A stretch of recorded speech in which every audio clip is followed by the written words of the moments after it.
Hello, world, man. Joining me live right now in living color, the main man, the Professor Jon Radford. How you doing, brother? Good, man. Good, brother. I love the in living color reference. I hope everybody gets that. Hey. I hope they get that. That's where Jim Carrey got to start. Hey, Jamie Foxx, the whole group. Come on, man. You know everybody. Me. Come on, it's great. You great know stuff. Me.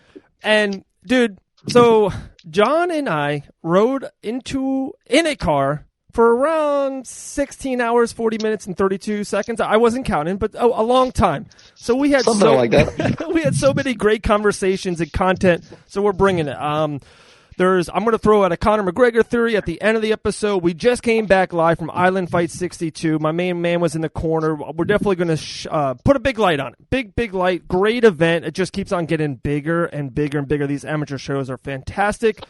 But, John, if I could start, and if you're ready, there's UFC Norfolk past this weekend, and we'll get into our girl Felicia Spencer in the co-main event, but there's just a major thing I want to get into. Are you ready? I'm ready. Cool. Okay, here we go. First, in any great conversation, you have to kind of give it a little lead, you know what I mean? And, John, you can say agree or disagree on this, that I'm maybe a overly positive person. Most of the time, yes, sir. Okay. Absolutely. A glass is usually always half full or three-quarters full. I like to live life. You live once. I like to have fun.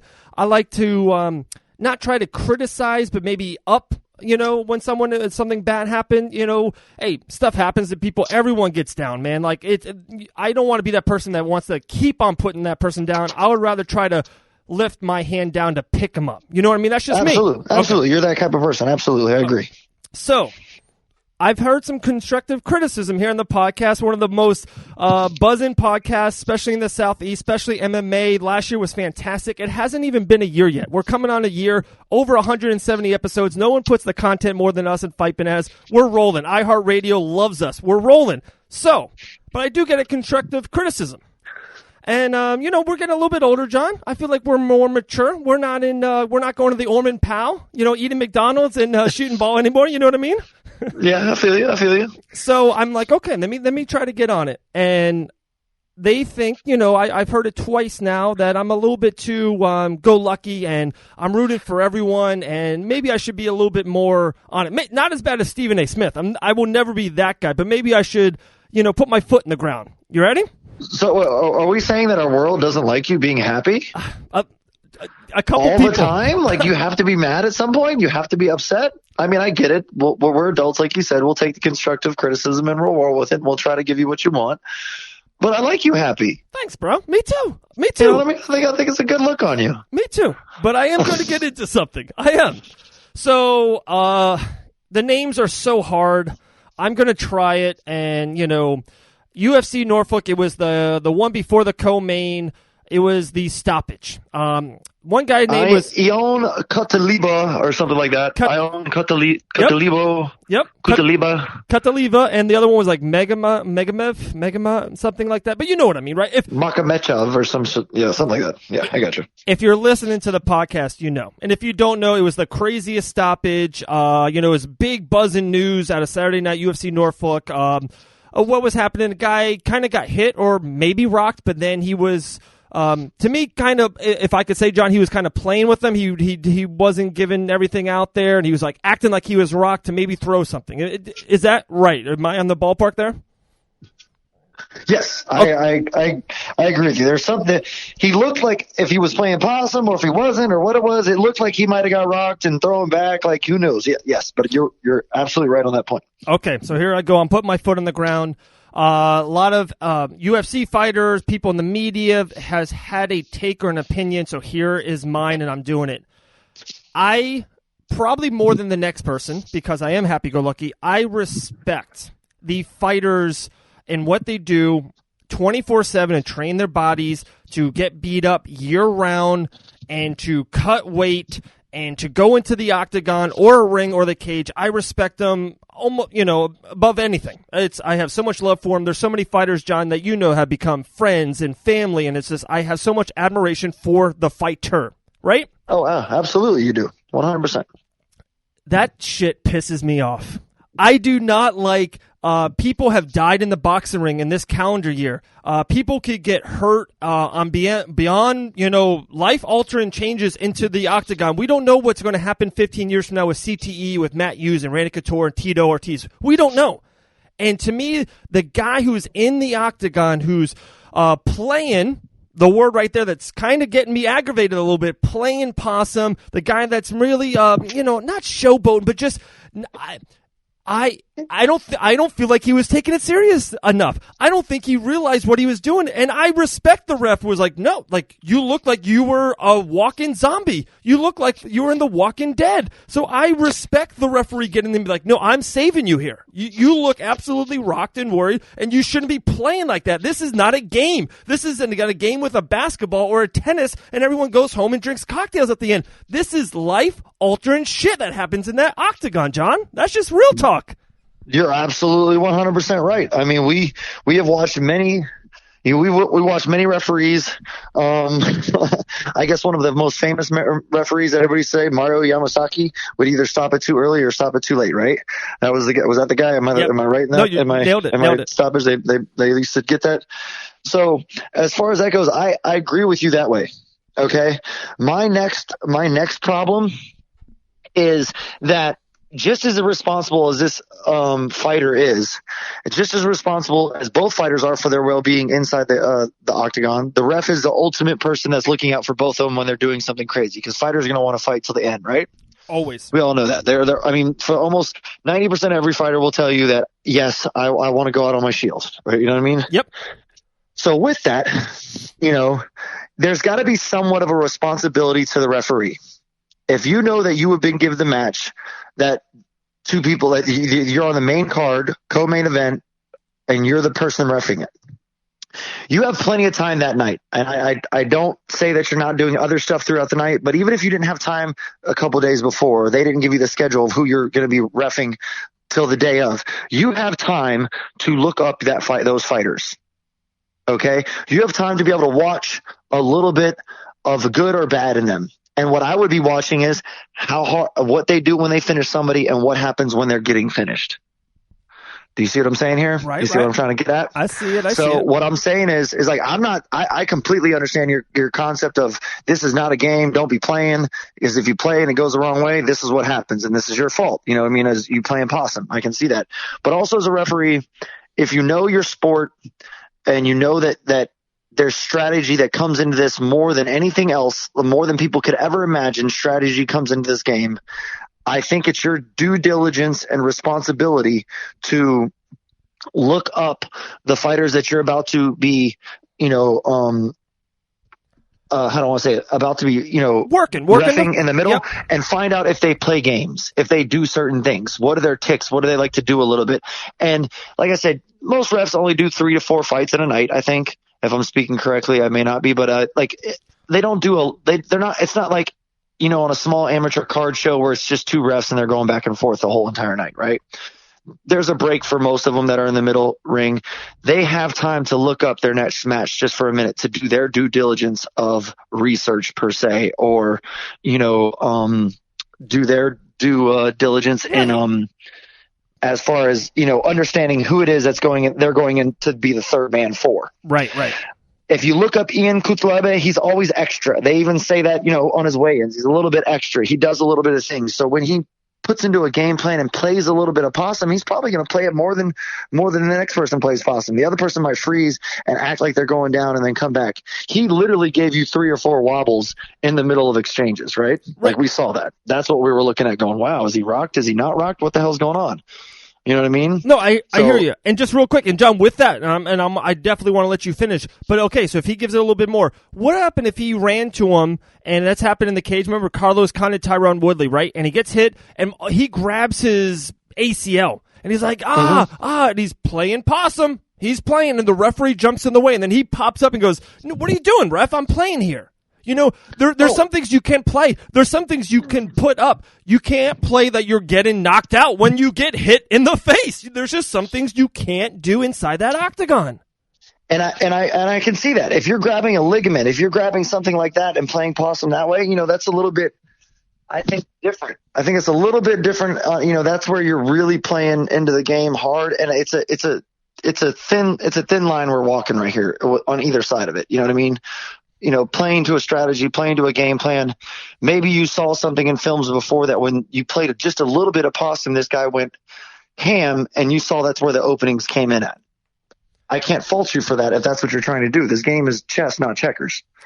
But at the same time, you also maybe you need to relay that to the ref. Be like, look, if we're in the middle of an exchange and I look like I'm wobbling because I'm going back, give me the benefit of the doubt for a second, because it might be playing into my game plan. Maybe you need to let the ref know that. I do get that, and that's I kind of get it, but then there's just some things, right? Like, you can't, when you get punched in the face, give me a knockout. I don't know, Jeezy. When Georgie Masvidal kneed Ben Askren down, and Ben Askren fell down, you can't play possum. That's the moment. And I'm not saying it was that bad. It was just the only knockout I can think of off the top of my head right now for some reason. But the man got kind of head kicked and then punched to the face. And that's where knockouts happen, when, especially in the light heavyweight against these monsters, the guy is 13 or 14-1. The guy's a complete killer. The guy wrecks your face. You can't go wobbly. That's the moment you can. If you want to start the fight off like that, or if you want to, when you're on the ground and something, I don't know. And that's what I mean. I'm really against the playing part in the octagon. There's just no playing. This is just, I don't want my firefighters, when they're throwing and, having the hose inside a house that's burning down and they're saving cats and trees. I don't want them playing off air, and what they do in the house, and fighters in training camp, man, have the time of your life. When we're driving Pensacola for Island Fight 62 and we're about to get into it, let's have laughing. Let's talk about heavyweights and talk about King Kong, and let's have some fun. But when we're in the ring, I guess I don't know why I kind of turned that switch so quickly. I'm a serious dude. I don't like bullshit, and I don't like games inside that ring. I just respect it too much. And you're absolutely right. You're not wrong by saying that. I think what this comes down to is, the bottom line is, if you want to play that game, then you better hope your ref is a ref that's going to let you play the game. If it's not that game, well, then you're taking your chance and the chance of the ref stopping the fight into your own hands. And you just have to understand that. And I think that's just the way to go about it. I don't think you're ever going to stop either one of these. I don't think you're going to stop, refs from trying to protect the fighters just as much as they damn near let one of them get pummeled until blood is splurting all over the place, and they're essentially their face is part of the mat. I mean, we've seen stoppages take way too long, but we've also seen them take way too early. I think in the game, I completely agree with you. There should be no playing. You don't play boxing. You don't play MMA. You do it. You don't play it. You know what I mean? Right. But I think what we have to chalk it up to, because I completely understand your side, and you're so right when it comes to it. It's too serious of a game to play possum. It's one thing if you're actually hurt and then the person rushes you, and then you fire back a bomb and knock them out. It's one of those things. If it's a Pete Cell match versus that dude's name back in the old UFC heyday, God, I when love he got that hit fight. to the body, and then he comes with an overhand right to knock Pete Cell out. I mean, if it's something like that, that's one thing. He's not playing possum. He's really hurt. He just happens to come out of it and hit the guy and in time. Right. I think if you play this game, you have to realize what you're playing. You're gambling on your win. You're gambling on that this is going to work out and everyone's going to see it. And because if you play possum too well, next thing you know, the fight's over and you're getting looked at medically because people think you're really rocked. And you're like, no, I wasn't. Nope, sit down. Let's look at you. Right. Let's take a look, because you are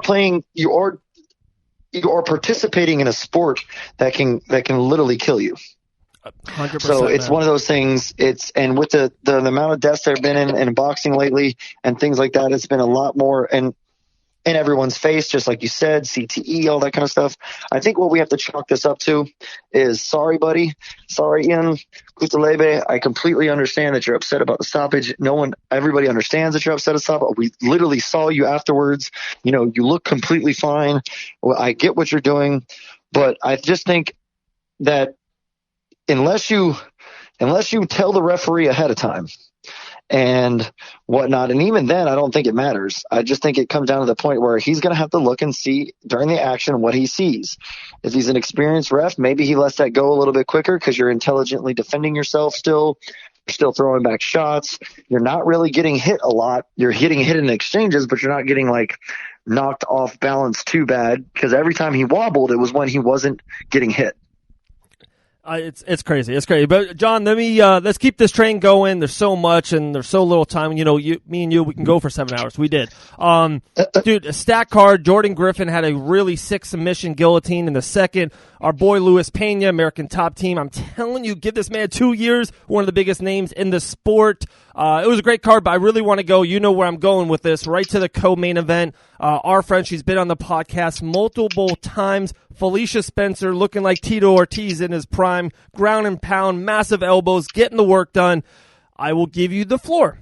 Did she do enough? Did she earn? Did she deserve that mysterious title match against the greatest female fighter alive, Amanda Nunes? I mean, sure, she won it, but so did Meg Anderson win it. But, I mean, then you go put them head-to-head. Who won that last one? Felicia, so you give it to Felicia, right? But she had her last title shot against Cyborg, or the number one contender against Cyborg, and lost, right? Right. So, but Cyborg's no longer there, so technically she should be the number one. So, yeah, give it to her. Okay. That's fine. Then give it to Meg. Right. After that, I'm fine with that. Okay, cool. However you want to do it, you know what I mean? That's fine. But either way, they're both going up against a freak. Yeah. And she's a monster, she's a killer, and she's the greatest women's mixed martial artist for a reason. And this is where I kind of wanted to take that. And I talked to Felicia already. You know, we're going to get her on the show very soon. So excited. You know, she's pumped. And I love her game. Great person. She just got married to her boyfriend for 5 years. I'm all into it. I love what they're doing. If I had one little inklet that I would say, Felicia, GSP, you know, literally after winning, got on his knees and said, Dana White, I want this title shot. Like, if I was Felicia Spencer, I would have grabbed the microphone from Joe and said, hey, Joe Rogan, you're the second best podcast in the world. Fight Bananas is number one. No disrespect, but it's my turn here. Amanda Nunes, I want my title. Like, that's it.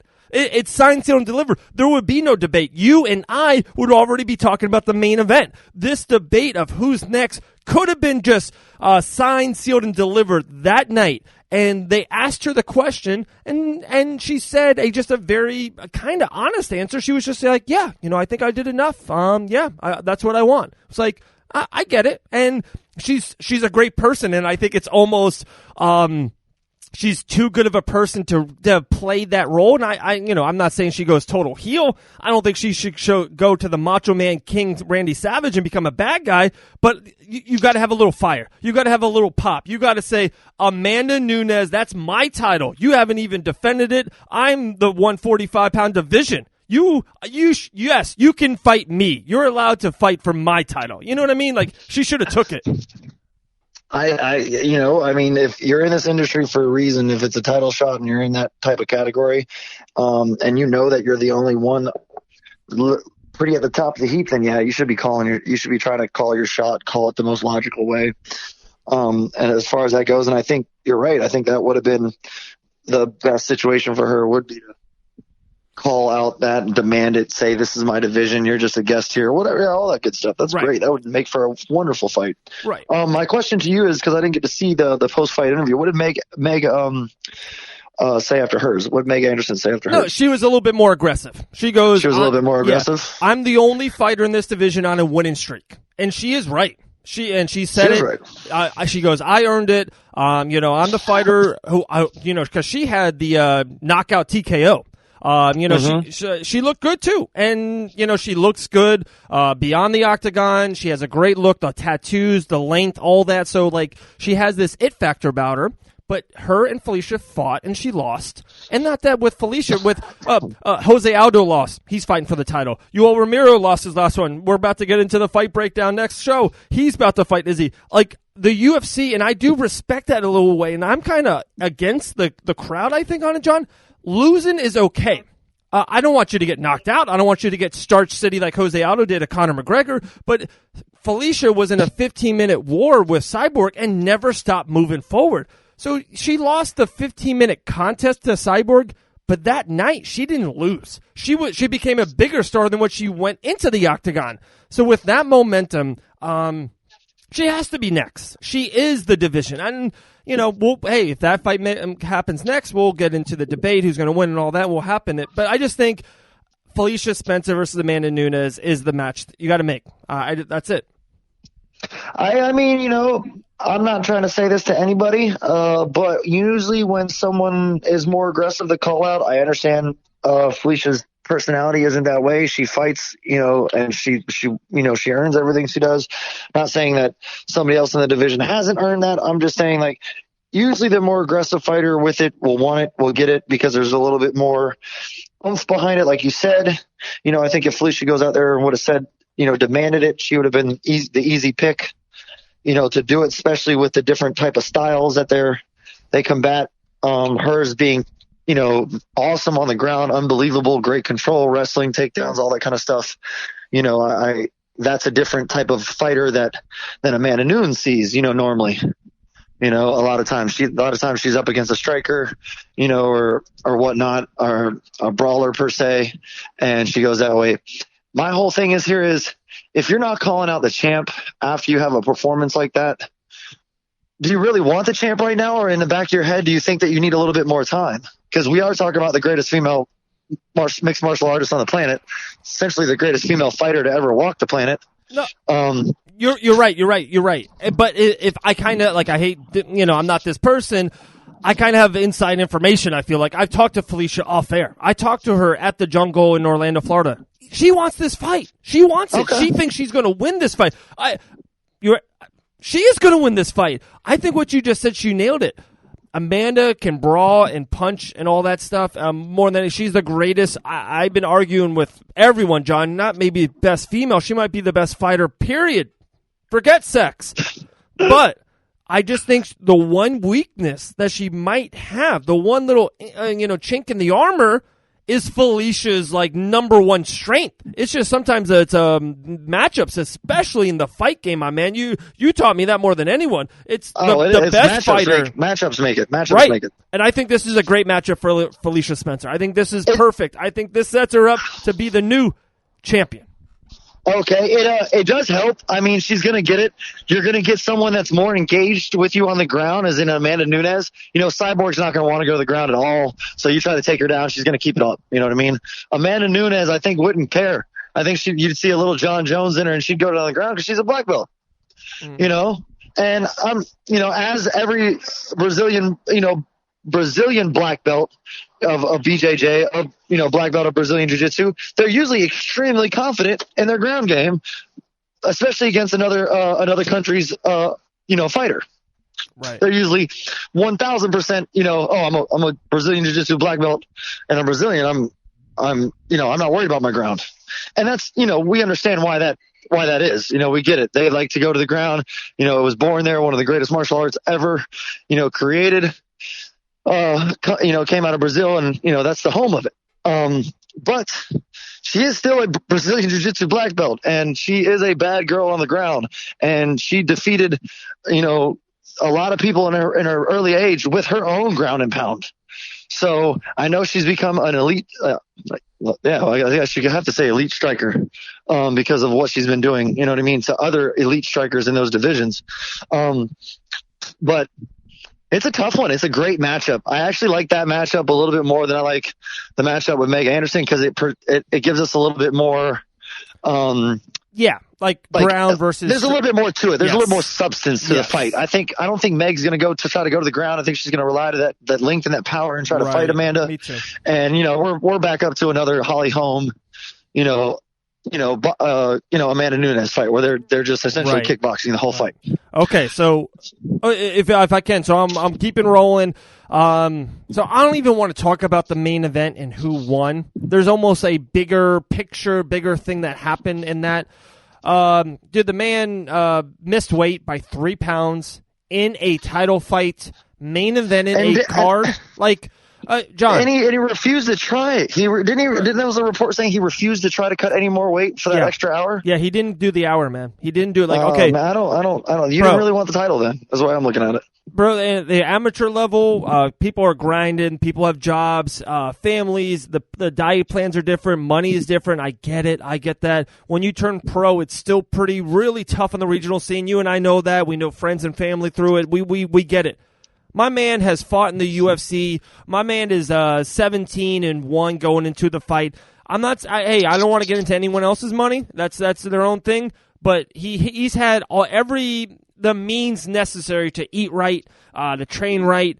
Maybe let's put it this one. Let's put it this way. You're 100% right about that. But even if you didn't have the means to, you were about to fight for the title that was going to give you the means to. So one way or another, right? No matter what, you need to make that happen. This is the title you've been waiting for your entire fight career. Yes. Yeah. It blows my mind. It blows my mind. And then you ready for this one? I'm going to throw out a number for you. 2020. We're in March now. Crazy. Unbelievable. So fast. 3 fighters have missed weight that have went on to fought the opponent they're supposed to on that given night. And they've all won, right? They've all won. It's because that big thing that we talked about before. Missing weight is essentially cheating in a slight form of fashion, depending on how much you're missing it by, right? Right. You know what I mean? If he missed it by a pound, I would say that meant nothing. You know what I mean? I'm not gonna lie. If somebody comes in at 125 and then somebody else comes in at 126, that is whatever. Okay, I don't care. Unless it's a championship fight, I don't want to hear nothing about, he missed weight. No, 126 allowed. He makes that. Everything's, crispy and golden. That's not a big difference. The reason I say that the 3 pounds or the 2 pounds, 2.5 pounds, whatever it was, is a big difference because that means that when you say you don't want to try to cut that weight anymore, that means you've hit the bottom. You've hit the bottom where you're going to overexhaust your body to the point that you are going to now be, giving up too much in your eyes, you know what I mean, as far as your health goes or as far as your energy level goes. Well, buddy, if you want the title, that was your fault during the training camp, right? There was something happened there. Maybe it's not your fault. Maybe it's just, happenstance and life happened. But if you want the title, you still got to do what was set in front of you, and you didn't do it. So you not taking the extra hour to even try lets me know that you were at rock bottom and you weren't willing, or you weren't at rock, or you were close to rock bottom and weren't willing to hit rock bottom. Right. Do you know what I mean? If I say it correctly that way, I think that's what it comes down to. And because of the extra energy, Joe went and killed his body, brought him down those extra 2 pounds. Well, what if Joe would have waited at 2 extra pounds? Maybe he would have had a little bit more energy. Maybe he didn't spend the last 30 minutes in the hot tub or the sauna, that day or the night before, and he got to rest longer. He got to rehydrate a little bit more. You know what I mean? It was a little bit easier for him. He may be able to take more punches than that. You know what I mean? Yeah. So it definitely cheats. It's a cheating way in a sense. And I say it's more cheating in professional MMA than it is in amateur MMA. And I only say that because you're getting paid. Okay. And when paychecks come into play, when living comes into play, it's one of those things. There's no testing being done in amateur MMA. There's testing being done in pro sports, right? So that's where I say that becomes a little bit of a cheat. In amateur MMA, you don't know who's on what. You don't know who's going what. The rules are all over the place wherever you travel. Shit like that. It's not regulated as good as it could be with every other, amateur sport that's around. So if you're in the UFC, you're fighting for the title. I don't care what the problem is. You got to make weight. You just have to. Other than that, you're cheating. You didn't put yourself to the body to the limit that the next guy did. Whether it was a bad weight cut, not a bad weight cut, you lost 30% of your purse. You got $25,000 off your championship pay from Reebok. You got a chance. Now your next paycheck isn't going to be nearly the amount it should have been because you should be wearing a gold strap around your belt. Waste, and now you've just ruined your money. Like you said, you don't want to talk about somebody else's money. Well, that's all we know he lost. What else did you lose? Did you lose sponsorships because of this? Did you lose, are you going to get another shot at the title because of this? At any point, what else did you lose that we don't know about? That's the money, not on the money side, right? Right. You ready for a good reference? You ready? That's rock bottom. When life makes you mad enough to kill, rock bottom. When you want something bad enough to steal, what's that? Rock bottom. That's that Eminem track, man. That's old That's school right, man. there. That's what I'm saying. It's like you hit the nail on the head right there, man. It's like you got to get to that point, and if that's what you're trying to get to, that's it. Maybe he just didn't. Maybe it wasn't in the cards for him this time. Maybe he didn't want it that bad enough. It's just crazy, man. It wrecked me, and I'm a big Joe fan, big Joseph Menavini's fan, and I predicted he was going to win. It didn't go that way. Hey, I'm not going to make excuses. It is what it is. The man missed weight by 3 pounds. It kills me. But we got to. we really do got to hit on it. We were there both live. You were in the corner. You were being the professor live and in person. Always great to see. Island Fight 62, man. I'm going to let you take it, and then, big highlights of it, something that jumped at you. There's definitely one or two things I really want to hit on, and then, we'll say a really funny quote or a joke, and then we'll let the people go back to their lives. Island Fights was awesome again. We had a couple unfortunate circumstances with our fighters, injuries at the last minute, that two of our fighters weren't able to compete, but, they'll be back stronger. They'll be there. You always got to make sure the health is the most important part. But other than that, man, the fights were good. There were some entertaining ones. There were some crazy ones that I just didn't know what was going on, but it all makes for a great show.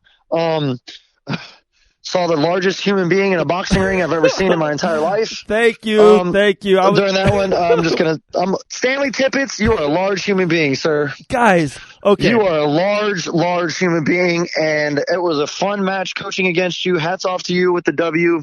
My boy Justin put in a hella work against him, and he did. Stanley put in hella work against Justin, but when one man's 6'1", 250, and another man's 6'5", 337, that's a hell of a clash.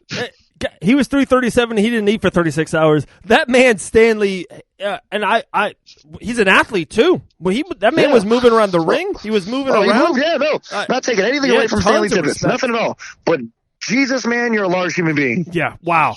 So that caught us. Of course, we drove home with Justin, a hell of a fighter. He had a lot of respect by, I know, the promoter and the matchmaker, so hats off to Justin. We all know he's going to be back. Great fight. He won the third round. Telling you guys, go on Fight Bananas YouTube channel and watch that second round. The second round was closer than what people think. Stanley won the first, but no, hats off to Stanley. Great fight. Kind of moving up the card. There was the knockout of the night, knockout of the year. Yeah, that was a fantastic knockout. I forget the young gentleman's name. Kevin Royce knocked out Carl Black. Kevin Royce. Kevin Royce. Kevin Royce had to put together. I heard secretly he's actually a really, really extremely good wrestler. So I think we're going to see him in MMA. But this was a boxing match, and he showed that he had hands and he had some pop. Right. He's this is his third knockout in a row. I talked to him last night. He kind of came in, dressed up in Pokemon, and he kind of looks a little with his hair, and he kind of has a smile, and he looks like. And then the other Carl Black looks like a straight up, killer. Looks like Terrence Crawford. And I'm like, okay, this is a match make. And someone sitting next to me, they're like, hey, no, Royce has got real pop. Boom. In the first round, if you haven't seen it, go on Facebook on Fight Bananas, Instagram on Fight Bananas Official. Check it out. It was the knockout of the year so far. Wow. Check it out. Moving up the card, I really want to go straight to the main event. There was awesome kickboxing matches, 2 female kickboxing matches that were awesome, but the main event, my man, was insane. Insane match of the year so far. Eddie Price versus Jacon Brown in the bantamweight division. 3 rounds of war. Razor sharp decision, and I'm not going to, there's no reason to hit on it. Just both men, especially in the amateur level, great work. Amazing lessons learned. 15 minutes inside that ring, dealing with grit, dealing with setbacks, dealing with both men were taken down. Both men got hit hard, hit well. It's great knowledge. They have something in that tank now. They have something that maybe their opponent next will not have. So hats off to Dean Toole, Island Fights, Devin Adams, everyone else there. It was just a tremendous show, my man. It really was. It was fun. Always enjoy it. Enjoy the car ride with you, my guy, all the time, talking up new topics, everything. Essentially, the car becomes a lab for us. So it's a great trip. Always love spending time with the fams up there and everything like that. It's awesome. We love it. Another great show. You know what I mean? Can't put enough on. Just a lot of talent coming out of this Florida and this southern area. Absolutely. The Sonny's Barbecue is one of the greatest meals I've ever had in my life. Shout out to the Sonny's Barbecue in Pensacola, Florida, whatever street that was. That was the best Sonny's Barbecue I've ever had. It was amazing. Do you have one last second for the Connor thing, or should we save it for another show? You tell me. Let's go. Okay, here we go. The last thing, guys, thank you so much. Keep on following us, iHeartRadio, subscribe, like, rate, send it to a neighbor, an enemy, whatever you want. But we're going to close the show on this. It was a great talking point. John and I went over an hour with it. I loved it. And we're just going to get the brass knuckles out of it. I threw out Conor McGregor. It's 2020. And I go, John, do you think Conor McGregor, the face of combat sports right now, do you think he will have a fight in 2025? Do you think he will be a part of the UFC plans? Will he come back, make a GSP kind of return? Will he be in a bare knuckle ring?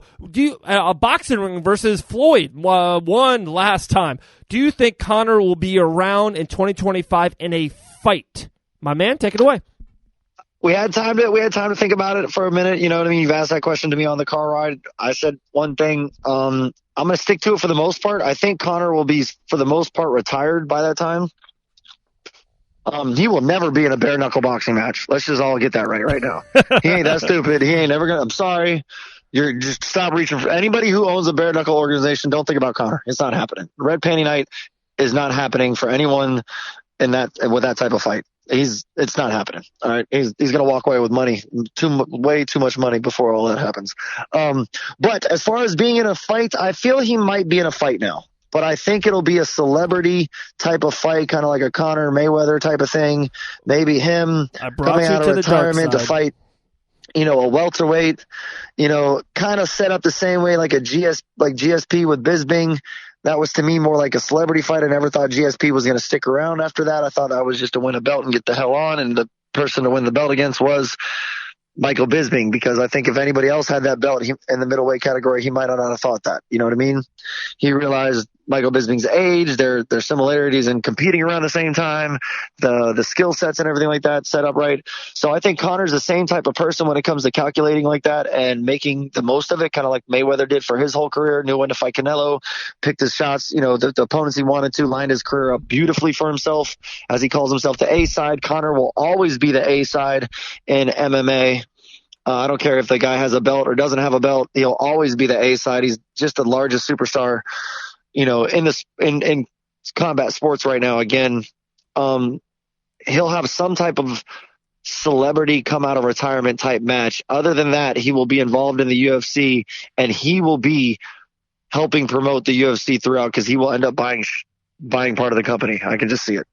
Okay, so I feel like I brought you to the dark side, because I was not even 90%. Yeah. I was 100%. Yes. You did it again. Okay, I was like, for one, Conor, if you see every video, it's on Netflix, his Notorious show, all the behind the scene, all the embeddeds, everything, with his family and kids and wife and everything like that. At the end, when he falls asleep, when he puts his head on the pillow at night, he's a fighter. That's just who he is. God put that in him when he was born 31 years ago. Conor McGregor, through it all, is a fighter. And I will believe this. He will find a way to keep on, fighting.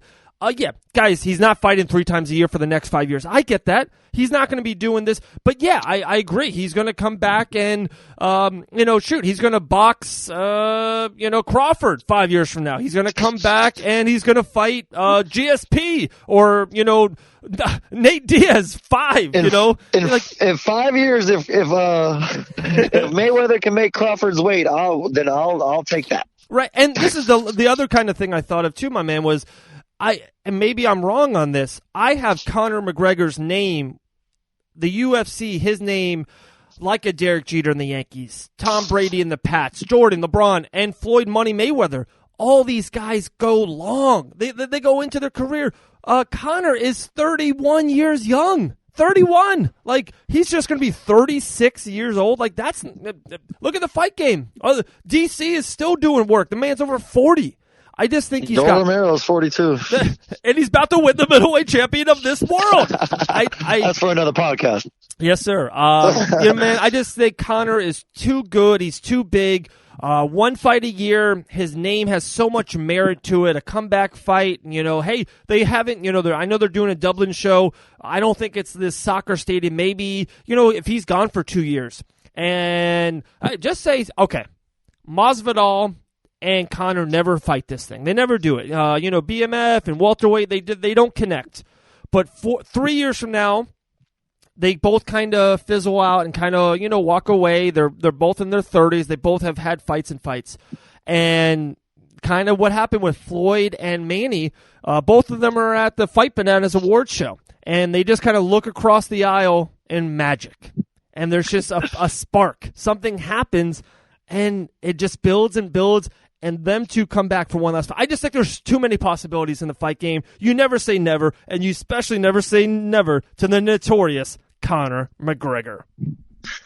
Yeah, you got me. He'll probably fight till then. It's like when we were talking about it, all your points are excellent. I could see all of that happening. It's just when you look at the landscape of MMA, 5 years ago it was so different than this 5 years. You know what I mean? So it's one of those where that's where I'm putting my money on that rather than it being the fact that Conor is just going to stick around and last that long. I think it'll depend on the landscape of it. Right. And he really could pull a GSP. He could have this fight season, 2021, have one boxing match, and then literally just go away. Proper 12, and he can kind of promote other fighters, Sean O'Malley, blah, blah, blah. And then Sean O'Malley wins 10 more fights. He's the best, lightweight in the world. He moves up, and Conor versus O'Malley, kind of with all that swag that O'Malley has, a little bit like Conor, and then boom, he comes back out of retirement and fights. I just think it's in his blood. There's a lot. There's too many possibilities. There's I don't know. There's like 35 Star Wars movies. Good things never die. Good things just don't go away. Legends never die. Wow, Sandlot. So we had a Eminem reference, Sandlot, and Stephen A. Smith. I think we did pretty damn good on this show, my man. I think we did all right. I think we can wrap it up. Yes, sir. I'm ready. Man, we appreciate everyone listening. Jon Radford, the Professor, Jon_Nas, man, give him a follow. I'm loving this. He was at car shows this past weekend, Island Fights, keeping us up. The man can order a really good order at Dunkin' Donuts. That's all. That's all I'm gonna say. Any last words, brother? No, man, we love you guys. Always hit that subscribe button on whatever platform you're listening on, or go follow all of them and hit the subscribe button. That'd be even better. But, we love doing what we're doing, man. And we appreciate all you guys listening. Dave, always a pleasure, my brother. Always a pleasure. I appreciate you. And, this weekend was a blast, and can't wait to talk more about fights. Absolutely, man. And, I'm going to end it off on Stanley Tippins. God dang, you're a big boy. Woo! Oh, you are a big man. That's a man right there, guys. All right, man. We're out. Have a good day. We'll talk to you guys soon. Continue blessings. Peace.